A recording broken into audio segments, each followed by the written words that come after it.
Buenas tardes con todos. Me presento, mi nombre es Milton. Soy el presidente del SEG Student Charter. Deseo primero agradecer al conferencista Magíster Osmo Poma, quien es nuestro advisor, nuestro consejero. Él tiene experiencia en pórfidos y OCGs epitermales, ha trabajado en Argentina, España, Ecuador obviamente. Tiene importantes publicaciones con el doctor Arturo Egues también. Considero que esta charla es muy productiva para todos. No solo porque vamos a hablar de un depósito, sino vamos a hablar de la metalogenia, o sea, vamos a hablar de la génesis de este yacimiento, que va a dar para muchas discusiones. Todos los que somos geólogos entendemos diferentes criterios y opiniones, entonces creo que esta conferencia va a ser realmente muy productiva, no solo desde el punto de vista del yacimiento, que ya básicamente se conocen recetas y todo, pero esta metodología va a ser muy interesante, entonces por favor aplausos para el magíster Osmo Poma.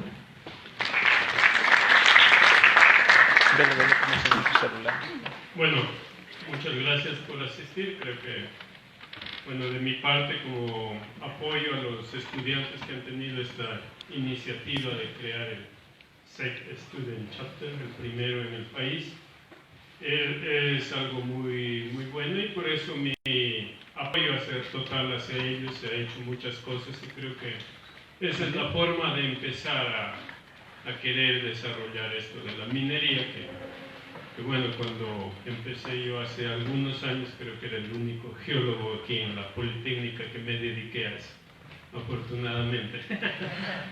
Entonces, bueno, les voy a hablar de un proyecto, del proyecto Mozo. Fue uno de los primeros. He venido trabajando desde que me gradué en esto, pero no continuamente, sino saltado algunos años.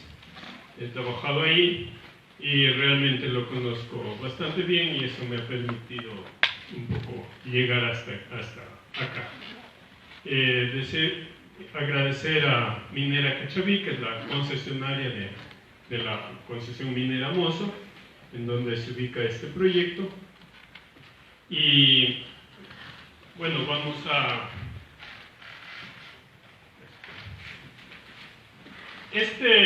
Bueno, yo hice mi maestría en España y como les decía, tengo mucha historia en este proyecto, entonces solicité a Minera Cachaví que me permita hacer mi estudio de maestría ahí. Entonces, hice esencialmente estudio tanto petrográfico, microscópico, e inclusiones fluidas en algunas muestras en la concesión Mozo. Entonces, los objetivos de esta investigación fueron, primero, realizar la compilación y reinterpretación geológica del área de la concesión Mozo. Esta concesión ha tenido mucha historia desde el 92, que la descubrió Newmont, pero normalmente a nivel de empresa o de exploración se genera mucha información, pero normalmente nunca se va compilando. Y esa es la falla, digamos, que tenemos, yo digo que tenemos a nivel de exploración, porque en exploración muchas veces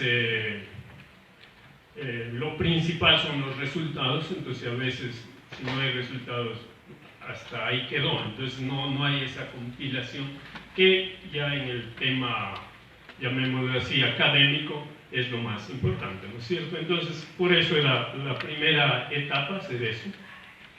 Luego, caracterizar y clasificar las litologías del área y cuál es su implicación con la mineralización, ¿no es cierto? Caracterizar las variaciones espaciales de la mineralización y su relación con las estructuras presentes. Bueno, durante el 2005 al 2008 estuve involucrado continuamente en el proyecto como jefe de proyecto y realizamos perforación junto con otros colegas, uno de ellos Pablo Cherres, y con ellos hicimos un mapeo a detalle de todo el proyecto e identificamos ciertas nuevas relaciones, lo que nos permitió definir un recurso mineral. Entonces, todas esas compilaciones se va a presentar aquí. Y por último, elaborar el modelo de cómo se formó el yacimiento, ¿no es cierto? Bueno, se ubica en la provincia de Azuay y una pequeña porción en la parte de Zamora Chinchipe, aquí. Está justo en el divorcio de aguas. La concesión Mozo tiene 1.776 hectáreas. Para acceder se va de la vía Cuenca-Loja, se toma el desvío en la Ramada,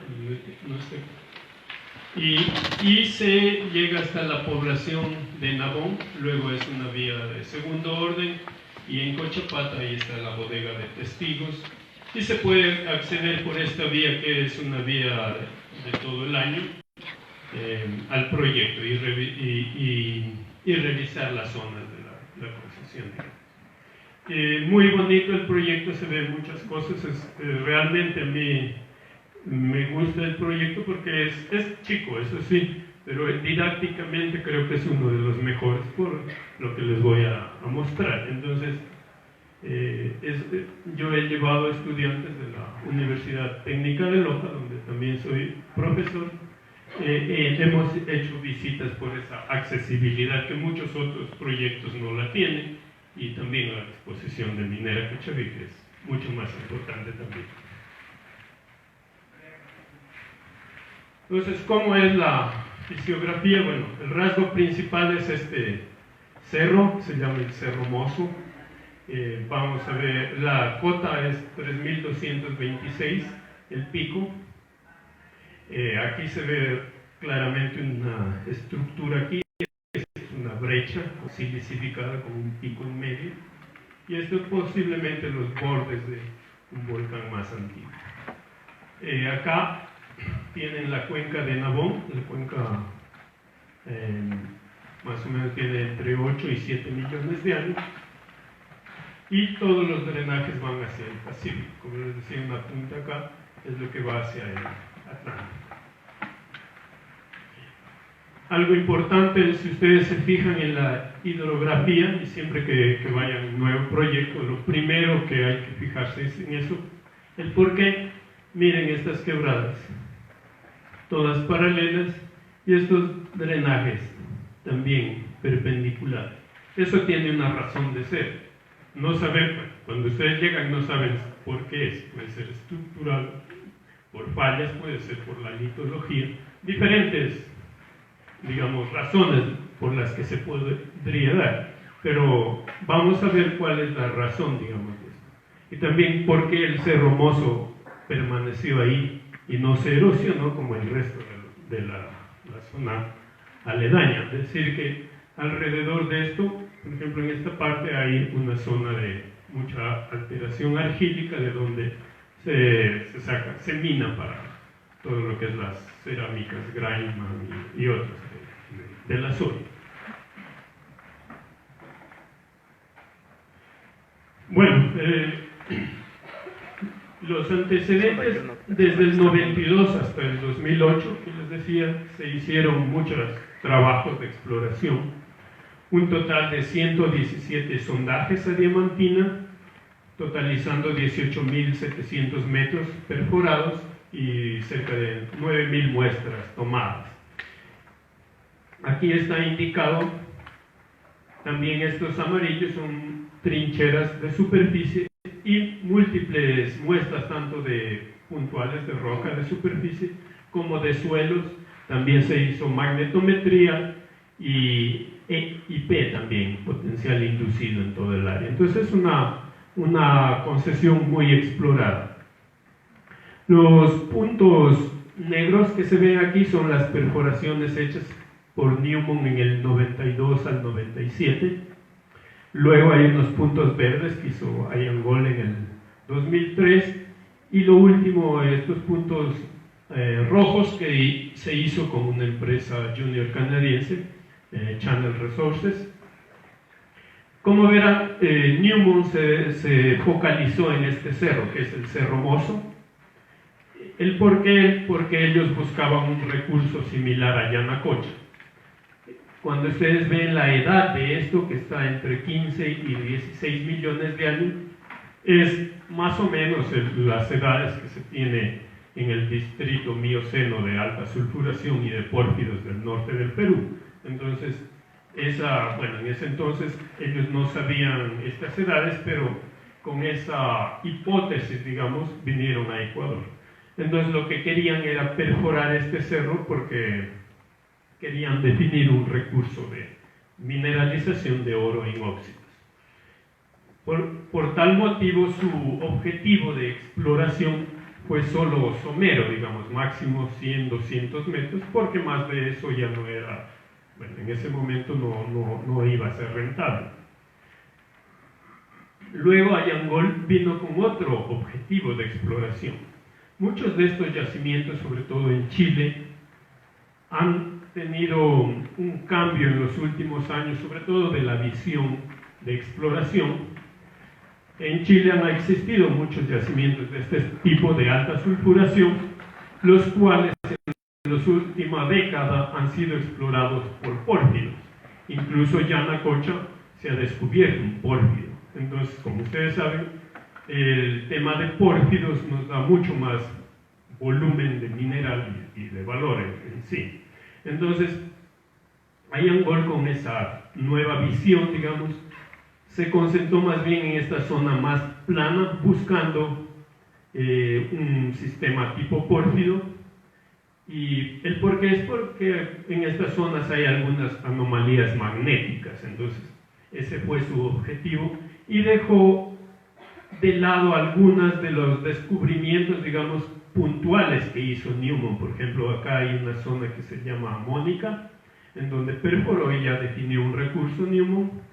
Acá hay otra zona que se le llamaron Freddy, que únicamente hizo una perforación, pero con buenos valores, pero no se hizo el seguimiento. Y acá hay otra zona que le llaman Indira, que igualmente solo hizo algunas perforaciones.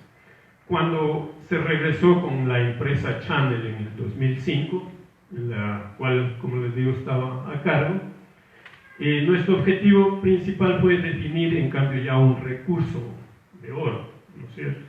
Entonces empezamos a perforar sistemáticamente. Primero hemos hecho la geología a detalle de toda la zona, porque había una geología llamémosle regional, unos 20.000, porque para sus objetivos Newmont quería un yacimiento gigante. Entonces por poco y solo perforó y no le interesaba mucho la geología al fin del día. IAMGOLD igual perforaba la magnetometría, o sea, hizo algún mapa general, pero no nada específico. Cuando nosotros llegamos, lo primero que hicimos es hacer el levantamiento geológico de toda la zona, lo que nos permitió definir acá más de 1 kilómetro de longitud de mineralización, igual aquí en Freddy más de 500 metros, y Mónica ya estaba más o menos definido, con lo cual ya se definió un recurso aproximado de unas 200.000 onzas en óxidos y más de 500.000 onzas en sulfuros, pero que, ¿cómo vamos? Bueno, el tema de los sulfuros, al no ser de alta ley, como ocurre en el caso de Quimsacocha o Loma Larga, como le llaman, no es rentable porque son muy refractarios. Los sulfuros en este tipo de yacimientos tienen mucha energía, que es un mineral de cobre arsénico, que la única forma es moler y flotar, con lo cual necesitas leyes más de 5 o 10 gramos para que sea rentable. En cambio, en óxidos, que es lo que definimos, eso se lo puede hacer por otro método, en lixiviación en pilas, como lo hacen en Yanacocha y en muchos yacimientos del Perú, lo cual te permite explotar, por ejemplo, hasta 0.2 gramos por tonelada. Esas son las diferencias. Y vamos a ver un poco más adelante el por qué. Bueno, como parte de la metodología del trabajo de investigación, bueno, se hizo estudio de fleramientos, toma de muestras de roca, también se revisó algunos testigos, igual toma de muestras, hicimos láminas delgadas y láminas pulidas, aquí con los equipos de aquí de la Facultad de Geología se hizo el análisis, y también se hizo inclusiones fluidas en la Universidad de Barcelona, en España, y completamos con algunas muestras de microscopía electrónica para ver un poco cómo estaba la mineralización.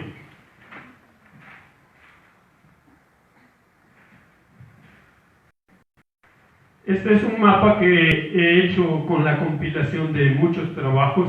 Está BGS con el mapa de 3 a 4 grados sur. Están los trabajos de la cuenca de Nabón de Jungerbuller, ¿no es cierto? Y algunas empresas mineras que han hecho algunos trabajos. Y lo que es el mozo en sí, que es lo que nosotros con la empresa Channel hicimos todo este trabajo focalizado aquí. Entonces, respecto a la geología, el mozo se ubica en el límite entre la división Loja y la división Alao de la Cordillera Real. La falla Baños, que es el contacto entre estas dos unidades, divisiones, corre más o menos por aquí. Pegada a eso estaría la cuenca de Nabón, y probablemente, como vamos a ver luego, el sistema estructural del mozo tiene que ver con este sentido noreste, entonces sería relacionado a este sistema de la falla Baños. Y como pueden ver, si la falla viene así, hay muchos como este Cañicapa, que es al sur, Cerro Colorado al norte, y más hacia el sur Fierro Urco. Esto define un cinturón metalogénico de alta sulfuración de más de 100 kilómetros, incluso más al norte hay muchas más evidencias, pero por acá ya vienen los parques nacionales, entonces nadie ha hecho nada ahí, pero se sabe que hay evidencias que pasa al sur, e incluso probablemente se conecta con el cinturón que viene de Perú. Entonces es un cinturón muy interesante, aunque en la actualidad lo único como recurso definido es lo que hay en mozo. Entonces el basamento de todo esto sería lo que es el granito Tres Lagunas de la división Loja, ¿no es cierto? Por acá tenemos, bueno, aquí le he puesto oeste y este. Esto se refiere respecto al límite de la falla Baños. Hacia el este de esta falla tenemos Saraguro, bueno, en los dos lados, la formación Jubones, y algo importante es la formación La Paz, que está restringida a esta zona de acá. En cambio, hacia el oeste está la formación Santa Isabel, que se limita por esta falla, que es una falla activa, ¿no es cierto?, pero que se correlaciona con la falla Peltetec también, con la falla que sería el límite de la Cordillera Real. Más o menos por las dataciones que se tienen, el mozo y lo que le llamamos en nuestro trabajo los volcánicos mozo, que serían probablemente estos de acá también, algunos que hay aquí y hacia el sur, tendrían una edad entre 18,5 y 14,7 millones de años, dado por el máximo sería por unos diques que hay en estos volcánicos, y la mínima edad por dataciones en alunita que pulso hidrotermal que está afectando a esto.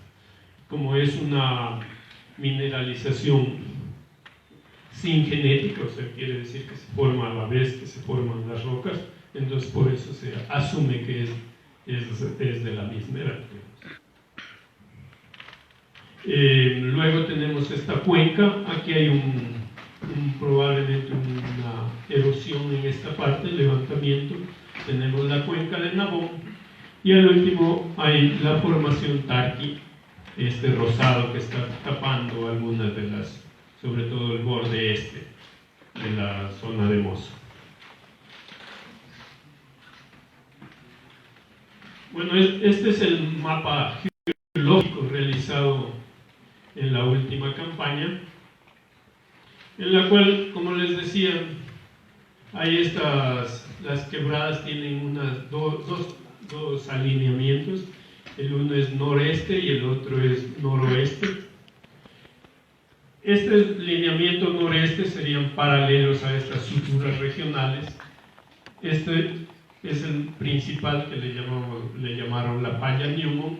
Aquí hay unas fallas paralelas que estarían actuando en transpresión.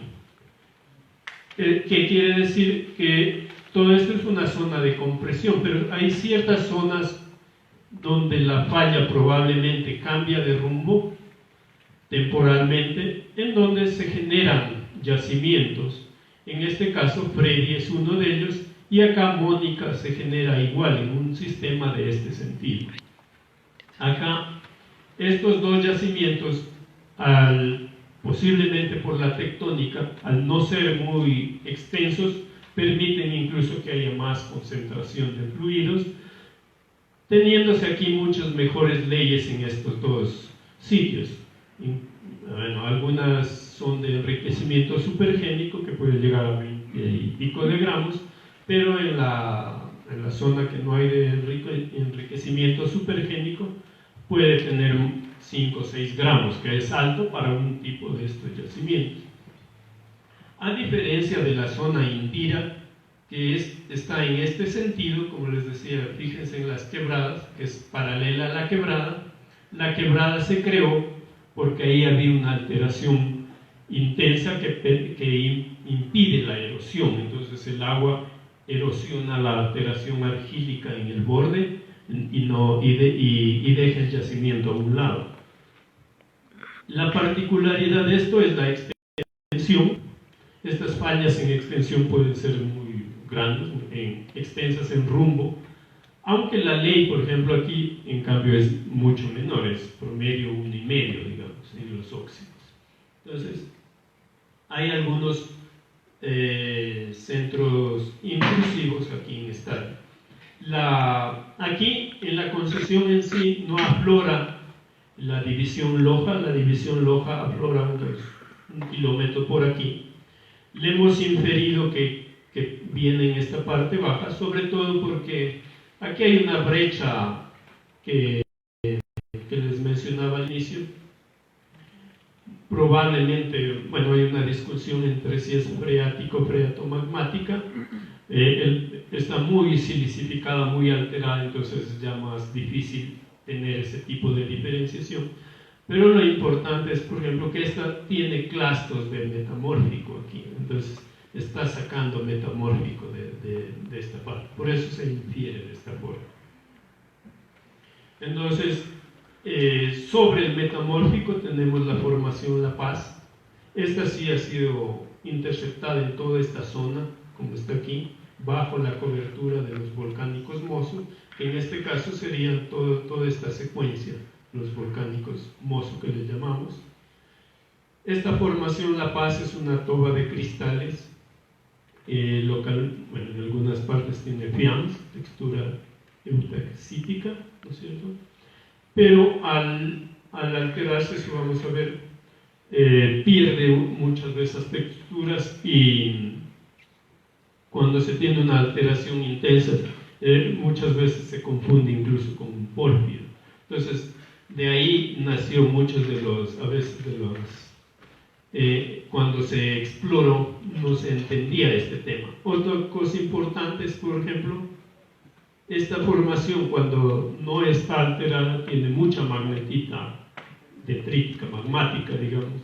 Entonces, tú observas un alto magnetismo, pero no es porque hay intrusivos por debajo, es porque tiene magnetita la roca, esta roca que es aquí potente. Entonces, cosas de esas son importantes en exploración, que tienen que definir toda el área, no concentrarse en la zona muchas veces donde haya mineralización, porque ahí es muy difícil incluso diferenciar las rocas. Entonces, nosotros en este caso lo que hicimos es estudiar todo el área, ver cómo son las rocas sin alterar, para con ese criterio luego irnos metiendo en esta zona y ver cómo actúa la alteración. Luego, bueno, tenemos de la formación La Paz, tenemos al sur estas que son más tobas andesíticas, un poco en el flanco norte también, que creemos que fue el primer centro de emisión en el Cerro Mozo, porque se encontró en la base en algunas zonas de toda la secuencia. Luego probablemente este volcanismo migró a lo largo de esta falla Newman, y tal vez se generó este inicio también aquí de esta brecha, puede ser contemporánea esta brecha de Diatrema, que fue el inicio del volcanismo en esta zona, y generó aquí estos volcanoclásticos que son la misma composición que la brecha, pero en concordancia, sobre la formación La Paz. Aquí hay un horizonte erosivo, pero es subhorizontal.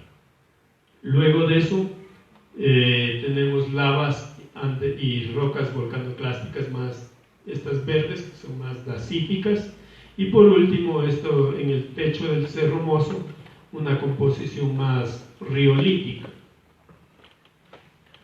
También, como ven, hay algunas zonas de brechas hidrotermales en las fallas, sobre todo. Estos intrusivos, algunos de ellos ninguno de ellos aflora, son inferidos ya sea por magnetometría o por, como en este caso, se cortó una parte con una perforación. Entonces, eso ha permitido más o menos correlacionar este intrusivo con un alto magnético que se da aquí.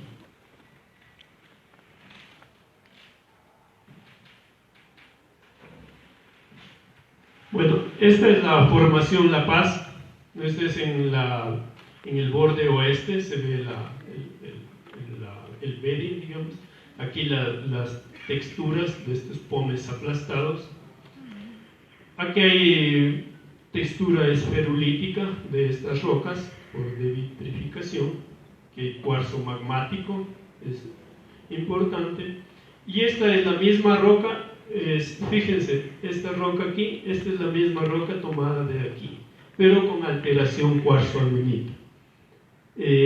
Lo que pasa ahí es que toda la textura, esto muchas veces se hace alunito, se confunde con la masa y quedan los ojos de cuarzo y el feldespato. Y eso en algunos reportes fue interpretado como un pórfido riolítico. Entonces, cuando esa interpretación hizo que a veces se perforó unos de estos y claro, no se encontró lo que quería porque no se estaba perforando un pórfido, sino una toba, digamos. Entonces, esas son las cosas importantes que hay que ir diferenciando.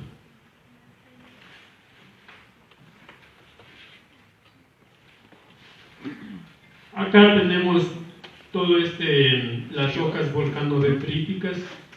Como ven, hay laminadas volcanosedimentos, lapilli acrecionario, en este caso relleno con alunita. La misma roca aquí con una intensa alteración cuarzo-alunita. Y esta es la brecha más cercana que es en la isla que les decía. Entonces, esto nos permite decir que esta brecha de la isla era el origen de todos estos detríticos.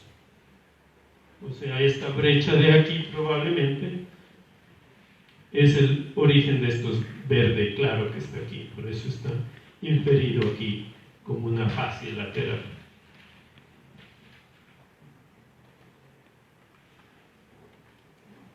Acá tenemos lo que es ya el domo, bueno, el mozo. Tiene la forma de domo, pero vamos.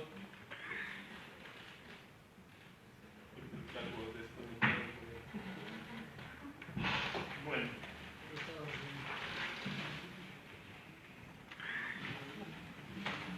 Bueno, hasta aquí arreglo el siguiente. Estas son tobas del complejo volcánico. Se puede ver aquí con alteración cuarzo-alunita, algunos poco de cuarzo. Aquí es una roca con textura bubisílica, en el cual se preservan los pocos de cuarzo, y acá todas las plagioclasas fueron lixiviadas, como ven ahí. Hay estas formas triangulares, un poco redondeadas. Esto nos indica que es una toba.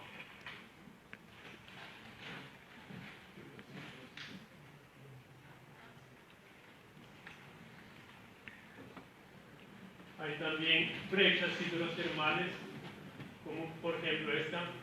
Esta es un bubisílica, probablemente afectó a una toba. Luego vino un fluido tardío que generó un brechamiento hidrotermal, probablemente con sulfuros, y luego oxidado y relleno de marquita en este caso. Acá hay algunos ejemplos de este tipo de brechas en las perforaciones.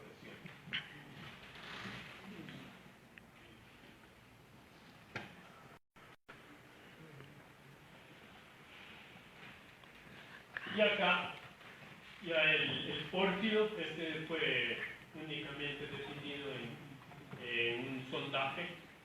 Tiene alteración subprofilítica con vetillas de molibdenita. Esto es interesante porque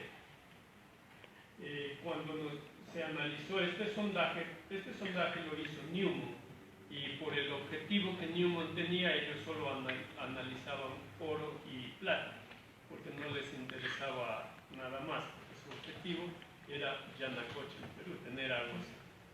Entonces ellos analizaron oro y plata, pero todo este sondaje, son casi 200 metros, tiene 0.2 de oro en este pórfido, en este borde de pórfido. Entonces, eso quiere decir que hay un potencial para pórfido. Lo que hay que buscar es una zona más caliente, digamos, en donde probablemente tengamos mejor ley. Entonces, es interesante de este yacimiento, como les decía, en Chile, en Perú, se ha hecho esto en los últimos años, definir pórfidos debajo de los sistemas de alta sulfuración, y muchos sistemas de alta sulfuración realmente pequeños, como es el caso de Mozo. Mozo es de 200.000 onzas, es algo chico. En Chile hay de ese mismo estilo, pero se han definido pórfidos ya abajo de millones de onzas de oro y cobre también. Igual en Yanacocha es un distrito gigante, en cambio ahí se tiene alta sulfuración, es un caso excepcional, más de 30 millones de onzas de oro, pero ahí también se tiene un pórfido abajo, que ha sido definido en los últimos años. Entonces, estas pequeñas evidencias hacen presumir que el potencial en Mozo para hallar un pórfido es alto. Habría que hacer mayor trabajo para definir. Bueno, un poco para que se note más el tema estructural, he puesto solo las estructuras con algunos estereogramas de diferentes zonas. Como ven, la principal aquí es noreste, en la zona de Freddy. Aquí en la zona de Puente de Piedra hay dos, una este-oeste y otra noreste, y similar en Indira, que es más bien en este sentido. Acá es otra zona que se llama Yantahualco, que es paralela a Indira, con fallas noroeste y también un fallamiento principal que sería noreste. Entonces, como ven, el tema estructural aquí maneja está directamente relacionado con la mineralización. En lo que tenemos que ver alteración, por supuesto, es controlar estructuralmente. Este es el mapa que hicimos en la última campaña, lo que nos permitió, a partir de este mapa fue hecho antes de perforar, delimitar esta perforación, seguir la mineralización. Antes se habían hecho unos sondajes a un borde sin encontrar, pero un correcto mapeo nos ha permitido eso. Igual acá en Freddy nos permitió definir este tren que les decía aquí de mineralización. Interesante, hay muchas estructuras en esta zona bajo el domo de Mozo, este sería el domo de Mozo, y lo cual no se podría decir, bajo este domo puede haber más mineralización tipo Freddy. ¿Cómo ha funcionado aquí? Son fallas, probablemente tienen un alimentador, un intrusivo, ¿no es cierto? En el núcleo de estas fallas se desarrolla un buquisílica con un borde de cuarzo alunita y hacia afuera tiene esa alteración argílica intermedia. En el caso específico del Cerro Mozo, tienes una capa de sílice masivo que ha permitido que se mantenga este cerro. No así en Indira, como ven acá, que esto probablemente se erosionó, entonces esto se va erosionando más profundo. Vamos a ver, esta es la sílice masiva que está en todo el Cerro Mozo, criptocristalina, aquí como ven,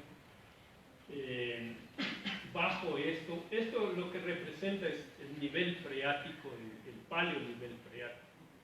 En el momento en que los fluidos llegaron al nivel freático, se enfriaron y depositaron sílice en la roca, sílice de baja temperatura, y justo bajo esta sílice masiva se crea la zona de buquisílica con mineralización. Entonces es un tapón, llegan los fluidos y bajo esta masiva se genera primeramente fluidos muy ácidos que lixivian todo, excepto, como ven aquí, el cuarzo, hay gotitos de cuarzo por ahí. Las plagioclasas se lixivian, la matriz se reemplaza por sílice y en algunos casos estos fluidos depositan cuarzo cristalino en estos huecos creados. En este caso aquí una foto de un microscopio electrónico con baritina en un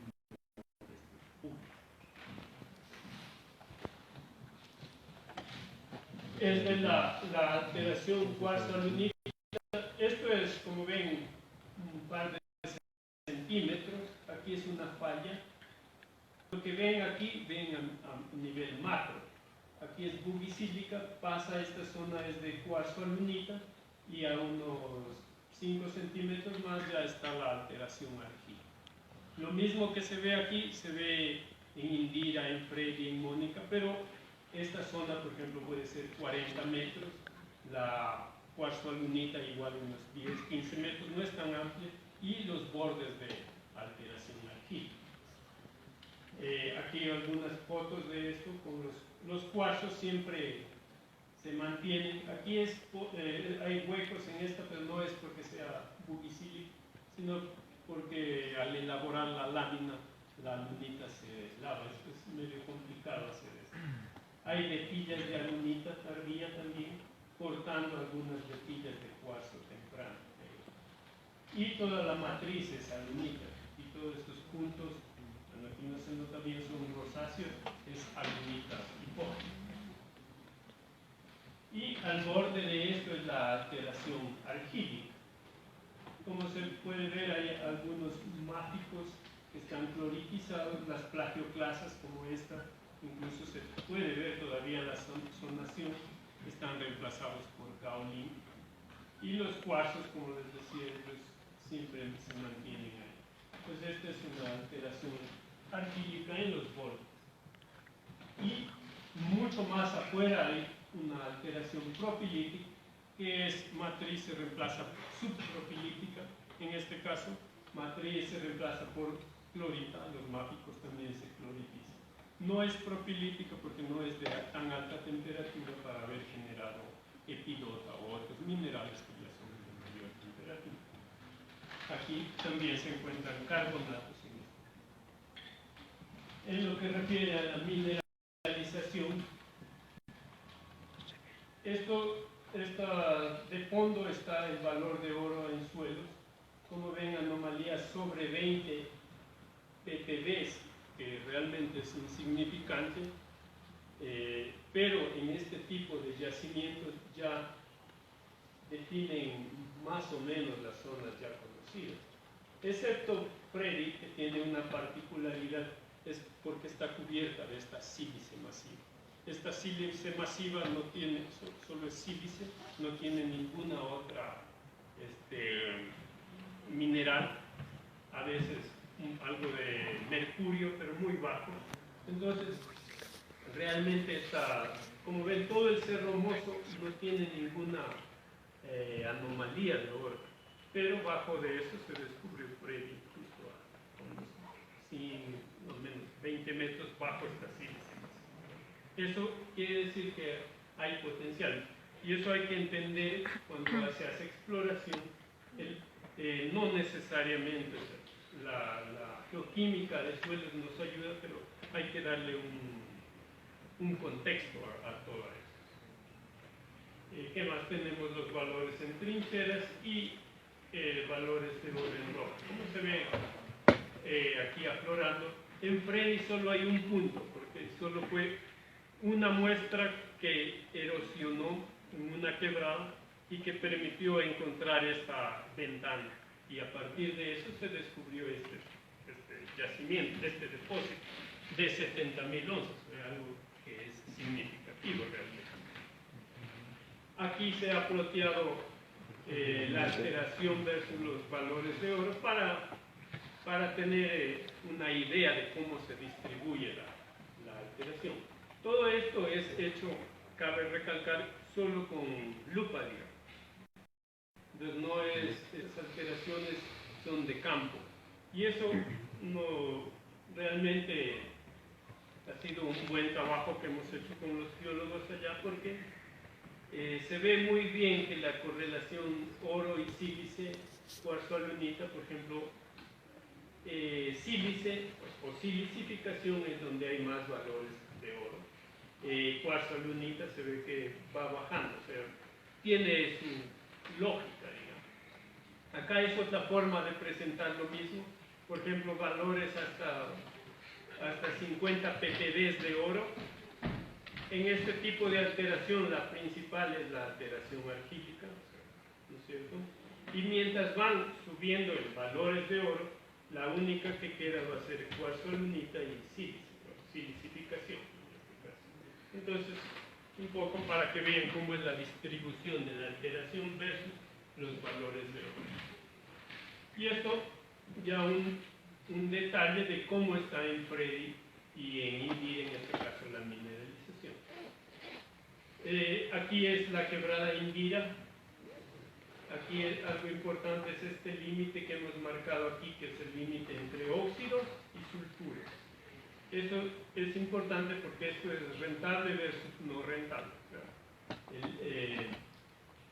De aquí hacia arriba tú puedes utilizar un método de extracción de beneficio, que sería lixiviación en pilas, y hacia abajo puedes usar, como se va a usar en Quimsacocha, flotación, pero eso solo si es que la ley es alta, porque necesitas más molienda y otro tipo de cosas. Aquí, a pesar de que esta roca es la misma, simplemente el hecho de la oxidación permite que sea rentable o no rentable. Dentro de estos huecos de esta roca, este mineral, bueno, el amarillo no es oro, es azufre, por la sulfuración que hay alta, se genera azufre nativo. Pero el mineral principal, que es este negro fino, es este aquí, una foto en el microscopio, es de enargita, que es una sulfosal con cobre y arsenio. También hay a veces alguna esquinita, un sulfuro de antimonio también en estos huecos. El oro estaría relacionado a estos minerales, porque si ustedes ven aquí, este es un ploteo de oro, cobre, arsénico en Indira. Entonces se ve claramente que oro es rojo, cobre es el azul y el arsénico es el cian. Entonces son curvas paralelas. Entonces eso quiere decir que hay una relación. Entonces el oro vino con este mineral, no necesariamente está dentro de la enargita, no se encontró evidencias en la microscopía electrónica, pero está dentro con los mismos fluidos, por eso se generan estas curvas paralelas. La oxidación que hace que el cobre y el arsénico se lixivien y lo único que queda acá arriba es oro y plata. Cuando tú haces por ejemplo aquí en Freddy, este es el límite de oxidación. Si ves, solo hay oro, no hay ni cobre ni arsénico. Los valores aquí de arsénico son menos de 50 ppb, o sea, muy bajos por la lixiviación que ha existido. Eso es bueno porque este mineral de aquí solo va a tener oro y plata. Este de aquí es sílice con oro, plata y hierro, ¿no es cierto? Por el óxido. Entonces aquí tenemos una fotografía de esta roca donde se puede ver el oro, es un micrón, es eso muy fino. En este tipo de yacimientos casi nunca se ve el oro con lupa, solo se va así. Y acá tenemos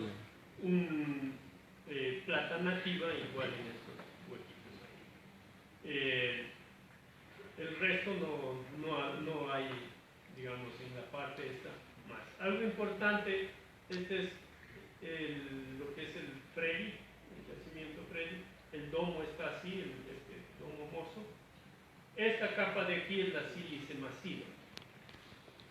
Entonces, esta capa, por ejemplo, en el Cerro Mozo, se muestrió todo y no dio ni anomalías ni de arsénico ni de nada. Lo único que permitió encontrar esto fue un pequeño quebrada que hizo este corte así.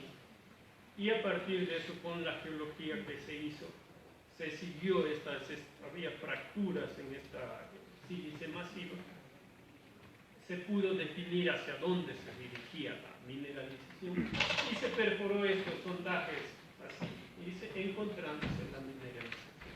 Eso es entender un poco el modelo de mineralización ayuda a la exploración. Bueno, hemos hecho inclusiones fluidas aquí en estas secciones en Indira y otra en Freddy. Es difícil acá porque, como ven, muchas veces este buggy sílica es muy fino, entonces no tienes muchas inclusiones. Aquí definimos algunos tipos de inclusiones. Hay unas vetillas que son relacionadas a la mineralización.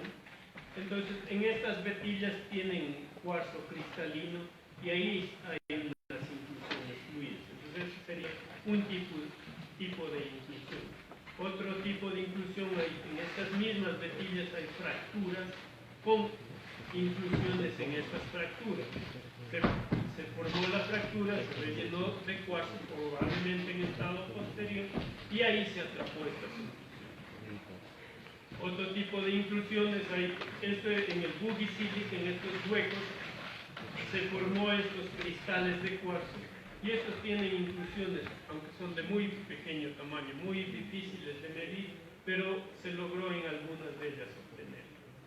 Y otras inclusiones que hemos obtenido son en los cristales, en los fenocristales de cuarzo, se tienen fracturas al momento de la depositación de esta toba, por ejemplo, se fracturaron por el mismo proceso, pero cuando entró el fluido, entró en estos cristales de cuarzo, en las fracturas, rellenó estas fracturas y creó inclusiones dentro del cristal de cuarzo.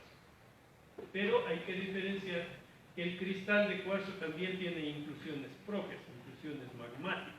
Entonces hay que diferenciar estas inclusiones que les hemos llamado 5. Estas son relacionadas al momento de cristalización del magma. Entonces no tienen nada que ver con la mineralización. Lo que sí nos va a interesar en este caso son las inclusiones, por ejemplo, las IF4. Entonces con esos criterios se hicieron algunas láminas de todas estas secciones. Se definió este tipo de inclusiones, mayormente 20 a 30% de volumen de gas en las inclusiones. Y bueno, aquí no se nota bien. Hay algunas inclusiones que tomamos en unas rejillas del pórfido profundo a más de 300 metros. Esas son ricas en CO2, lo que indica una mayor temperatura, menor mezcla de estos fluidos. Entonces estas inclusiones más ricas en CO2 son de la parte baja del sistema. En Freddy hicimos también inclusiones. La desventaja en Freddy es que no existen muchas de estas fracturas ni cristales, y es muy fino, el bugisílica reemplazado. Entonces no hay muchas de estas. Casi las únicas que hallamos en algunos cuarzos de estos cuarzos primarios era de las IF4, de estas inclusiones en fracturas de cuarzos magmáticos. No existen de este tipo. Entonces hay más detalles de Indira, cómo se hizo la sección, para que vean los diferentes tipos de alteraciones y de dónde hemos tomado las inclusiones. De la parte profunda aquí una zona silicificada en la raíz del sistema hidrotermal, otra en la parte media y otras en lo que está aflorando. En la zona, también tomamos una zona en el borde oeste de la estructura Indira, a 700 metros de esta zona.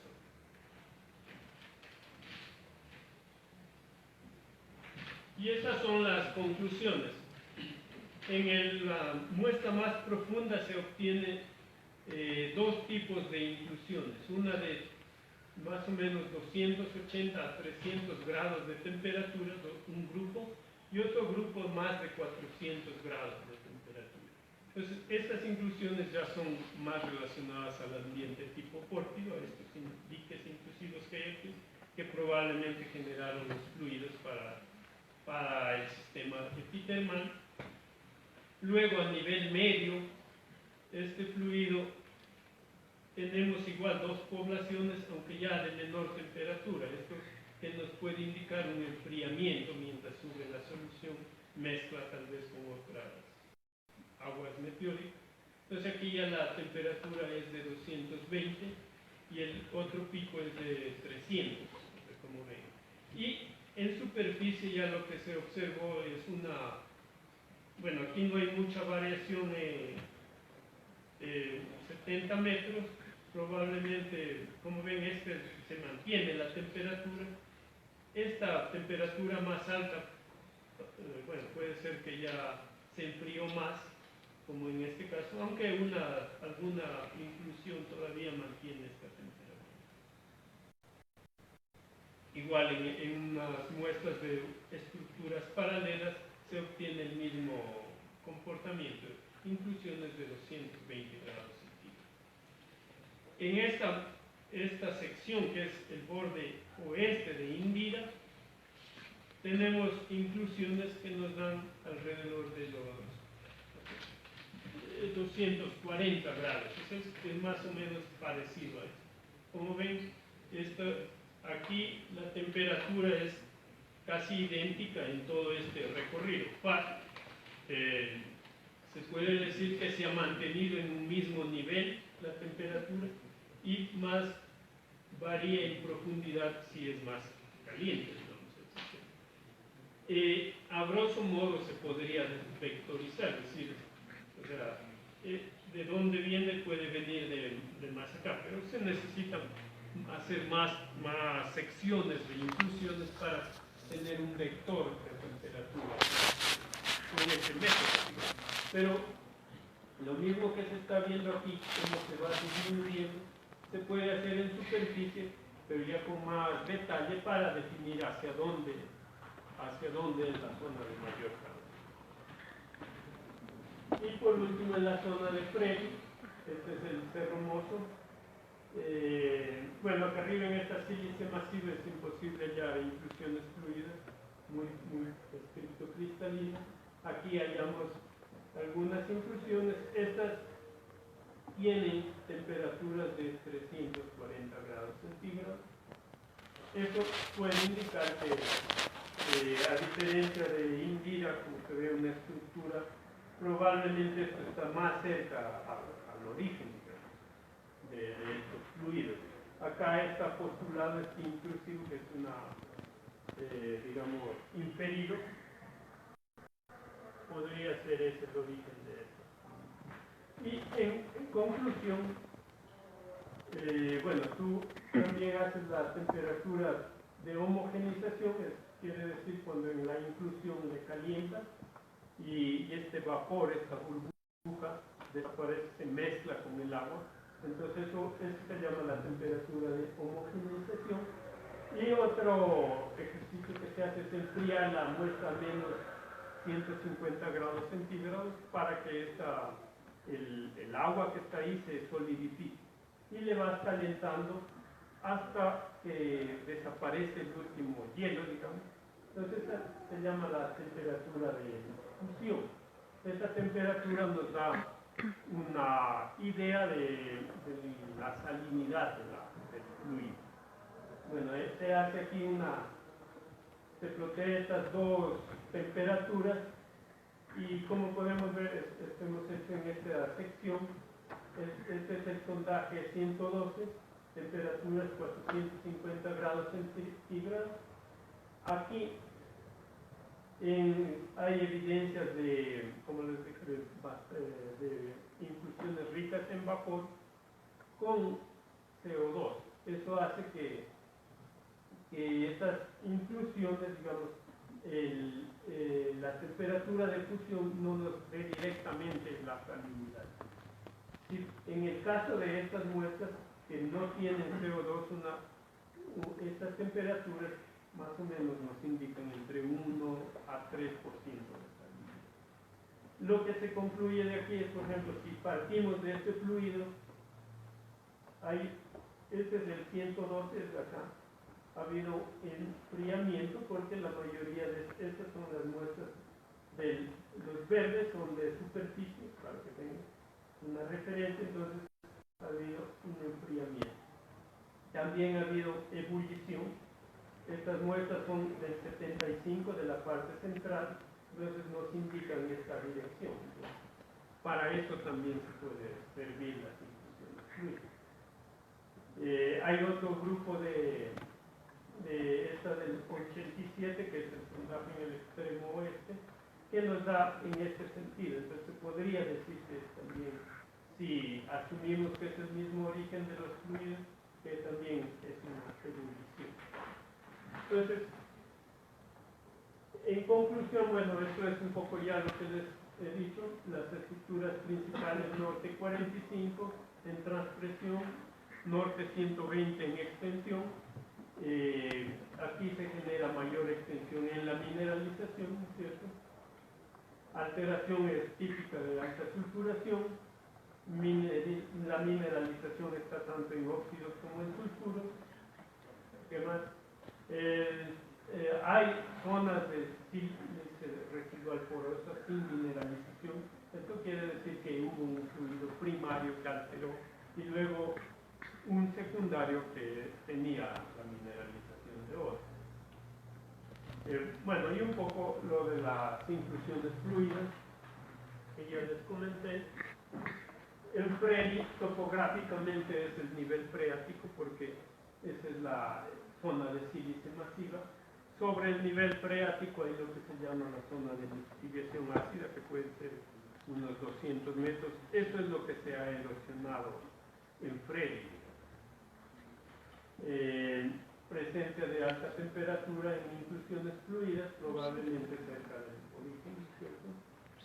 ha servido de barrera para esta sílice masiva para la preservación del sistema y del depósito. Y bueno, un poco esto, yo más o menos lo que ya les he comentado. Recomendaciones: realizar mayor estudios de rayos X para validar muchas de estas, sobre todo las alteraciones que les he dicho. Se ha hecho mayormente todo esto es a la vista, aunque como ven ha tenido una buena utilidad. Tomar muestras complementarias sobre todo para potencializar o buscar este pórfido en vida, que es importante. Hacer microsonda para determinar la presencia de CO2.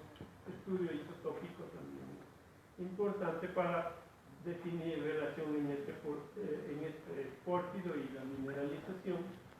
Y dataciones con mayor detalle para poder hacer todas estas implicaciones o todas estas conclusiones. Con una datación se pueden tener más validez. Y el presente y futuro del proyecto MOSO es, bueno, en este último año hemos estado trabajando en esto. Se quiere hacer una mina a tapa abierta aquí, que son los óxidos. Acá sería unas pilas de lixiviación y aquí sería un sistema de tratamiento mediante pilas de lixiviación.